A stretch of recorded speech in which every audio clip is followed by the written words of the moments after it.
है एवरीवन। इस वीडियो में हम जो है वीकली करेंट अफेयर के बारे में बताने जा रहा हूँ, साप्ताहिक करेंट अफेयर के बारे में, क्योंकि हम लोग जब एग्ज़ाम देते तो हर एग्ज़ाम में करेंट अफेयर होता ही है। तो चलिए हमने आपके लिए जो है सप्ताह भर का करेंट अफेयर को कलेक्ट करा हूँ, बस ज़्यादा नहीं 10 है जो खास खास है उसको हमने नोट डाउन करा हूँ। तो एक एक करके बताते हैं बिना समय गंवाए।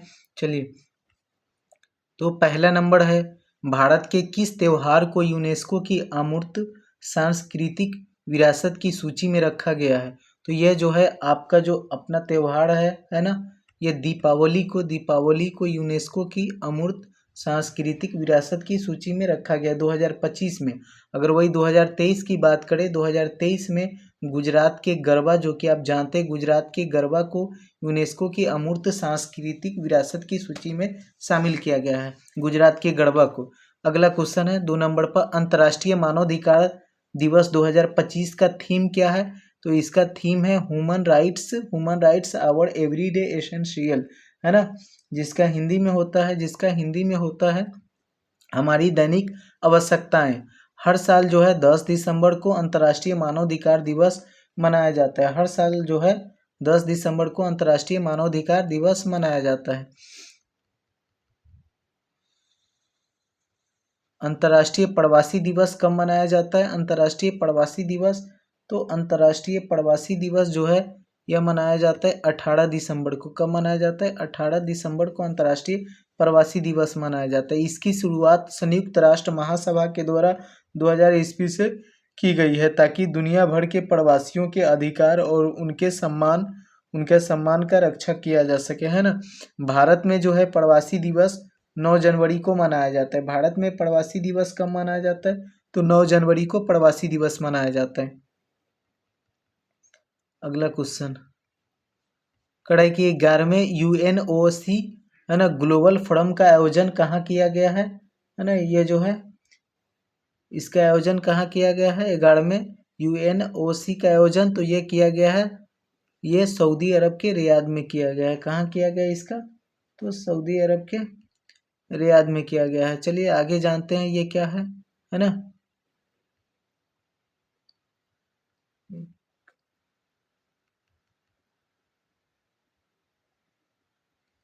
ये क्या है? तो यह है United Nation Alliance of Civilization, United Nation Alliance of Civilization. इसका आयोजन जो है कहाँ? सऊदी अरब के रियाद में किया गया है। कब? 14 से 15 दिसंबर को, 14 से 15 दिसंबर को किया गया है।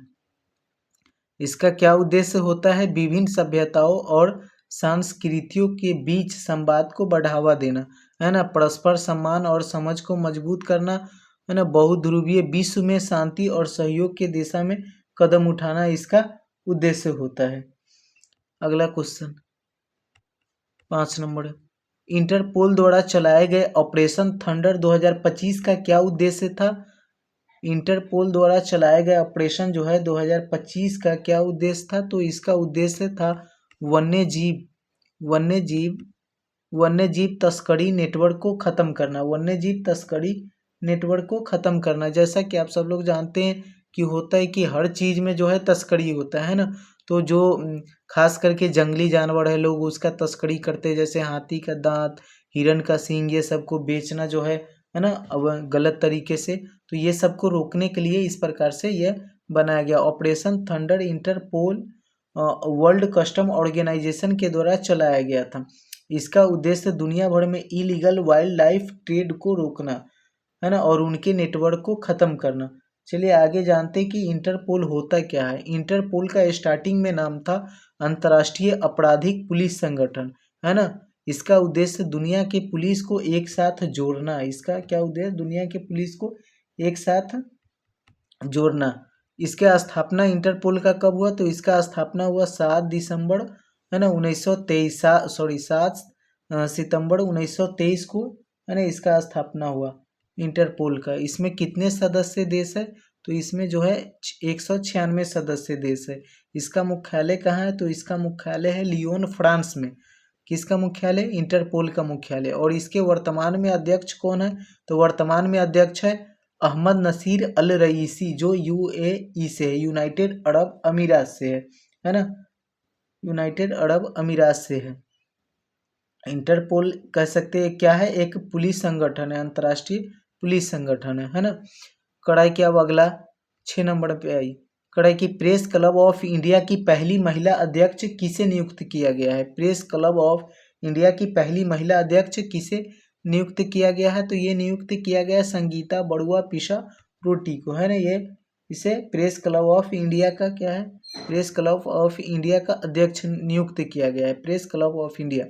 यह जर्नलिस्ट और मीडिया के लोगों का एक क्या एसोसिएशन है, यह जर्नलिस्ट और मीडिया के लोगों का एसोसिएशन है।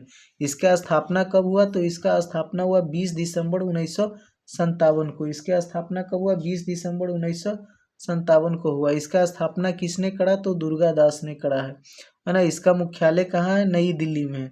इसका मुख्यालय कहाँ है, प्रेस क्लब ऑफ इंडिया का, तो नई दिल्ली में इसका मुख्यालय है।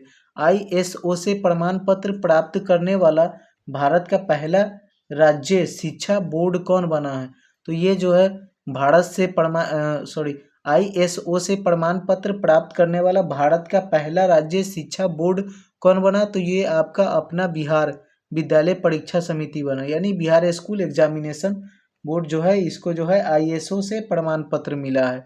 और किस लिए मिला है ये भी देख लीजिए, तो यह प्रमाण पत्र जो है 10th और 12th के रिजल्ट में सुधार के लिए और जो भी बेहतर कार्य ये कर रहे उसको लेकर के इसको जो है यह प्रमाण पत्र दिया गया है। और यह प्रमाण पत्र 3 क्षेत्र में दिया जाता है, क्वालिटी मैनेजमेंट के क्षेत्र में, इंफॉर्मेशन सिक्योरिटी के क्षेत्र में, रिकॉर्ड मैनेजमेंट के क्षेत्र में। अगर कोई भी चीज़ का क्वालिटी बेहतर हो, गुणवत्ता बेहतर हो, तो इसको लेकर के ISO जो है एक अपना जो है क्या है प्रमाण पत्र देता है, सर्टिफिकेट इशू करता है। तो ये जो है 3 सेक्टर है जिसको लेकर के ISO जो है क्या करता है, प्रमाण पत्र जारी करता है ना। ISO International Organization of Standardization है ना। यह क्या है, एक प्रकार से इंटरनेशनल NGO है, अंतर्राष्ट्रीय यह NGO है। यह सर्टिफिकेट जारी करता है। यह इसे ये कह सकते हैं कि दुनिया का बेस्ट स्टैंडर्ड फॉलो करने के लिए जो है सर्टिफिकेट देता है। अगर वर्ल्ड लेवल पर कोई स्टैंडर्ड मेंटेन करता है, अच्छा मेंटेन करता है, कोई संस्था हो अगर अच्छा से वो क्या करता है कि चलाता है, तो उसको जो है ये ISO क्या करता है कि उसको सर्टिफिकेट जारी करता है, देता है उसको। इसका स्थापना जो है 23 फरवरी 1947 को हुआ। ISO इसका मुख्यालय जिनेवा के स्विट्जरलैंड में है, जिनेवा के स्विट्जरलैंड में इसका मुख्यालय है। इसमें कितने सदस्य देश है, तो 170 इसमें सदस्य है ना। इसमें 170। इसके अध्यक्ष कौन है, सुंग हवान चो, जो कि दक्षिण कोरिया से है ना। इसके क्या है, अध्यक्ष है, इसके अध्यक्ष है। चिली देश का नया राष्ट्रपति किसे बनाया गया, तो चिली देश का नया राष्ट्रपति जोस एंटोनियो कास्ट को चिली देश का नया राष्ट्रपति बनाया गया, चिली देश का नया राष्ट्रपति बनाया गया इसे। अगला क्वेश्चन 9 नंबर कड़ा मेरी योजना पोर्टल किस राज्य ने लॉन्च करा है, तो मेरी योजना पोर्टल जो है उत्तराखंड राज्य ने लॉन्च करा है। मेरी योजना पोर्टल उत्तराखंड राज्य ने लॉन्च करा है। कड़ा की अब अगला क्वेश्चन एक अगर ये कहे कि हिस्ट्री से दक्कन का ताजमहल किसे कहा जाता है, दक्कन का ताजमहल किसे कहा जाता है, हुमायूं के मकबरे को, बीबी के मकबरे को, किसे कहा जाता है, तो ये कहा जाता है बीबी के मकबरे को दक्कन का ताजमहल कहा जाता है, क्योंकि यह ताजमहल से मिलता जुलता है। यह महाराष्ट्र के औरंगाबाद में स्थित है। यह औरंगजेब की पत्नी दिलरास बानो बेगम की याद में बनाया गया था, जिसका उसके बेटे ने इसके काम को कंप्लीट करा था। तो इसको लेकर के जो है इसे दक्कन का ताजमहल कहा जाता है। तो आज का करंट अफेयर 10 करंट अफेयर हमने पेस्ट कराया हूँ, बस इतना ही। एवरीडे अगर इस प्रकार से कराएंगे तो हमारे पास स्टॉक हो जाएगा, बहुत सारा हो जाएगा काम का चीज।